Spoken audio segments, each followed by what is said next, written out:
I still have a number of unanswered questions about this budget. There's significant changes that are being made to the department. I believe the public should have a chance to weigh in once they see the budget numbers, once they see which staff will still be working for the state of Iowa and which ones won't. I believe we should have those answers before we move the budget out of subcommittee so people have a chance to get their questions answered. Thank you. Thank you, Senator Petersen. Are there any other comments? Senator Celsi.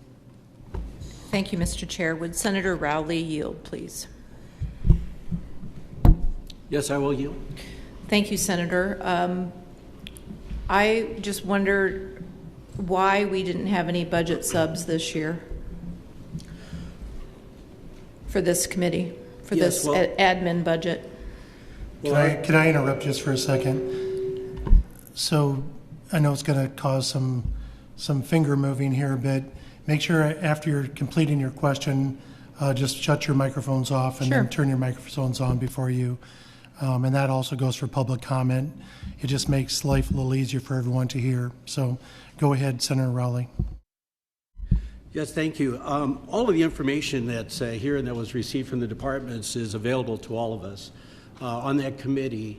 I realize I'm a little newer. In the past, I guess over the COVID years, there was a little change of how these committees met. So I took it upon myself to meet with several department heads and with our staff and visit, get as much information as we could.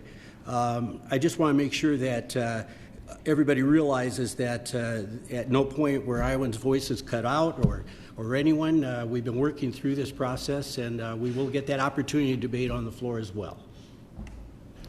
Thank you, Senator Rowley. That's simply not true.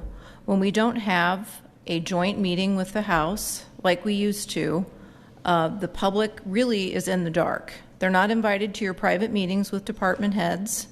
Not only does the public not get to know anything, but the senators don't either. So when you say that everything is hunky-dory and everyone has access to the information, that is simply not the case. And that's why I asked to have meetings. There's a specific dynamic that goes on in these meetings, and that is when people ask and answer questions, everyone in the room hears the same answer. So, for us to make all these meetings ourselves and go to all these meetings when we're already busy with subcommittees and things like that is just impossible. So I would ask that next year we have some subcommittee meetings so we can all ask and answer questions together like the process was designed to do. That being said, I have one question for you, which I don't even know as the ranking member of this committee for admin and reg, is what is our budget target? Do you have any idea, Senator? Right now we're having conversations. They're continuing between both chambers. And so we've led off with setting an overall target matching the governor's at $8.486 billion. Okay, thank you very much for that. That's news to me, so I'm glad to have that information. Then also, one other question as a follow-up to what Senator Petersen asked. Will there be a clawback for the $15 million that's already been spent on the workday contract? That I'm not aware of at this time. This happened so recently that I can't answer that at this time. Thank you, Senator. That's all I have for now.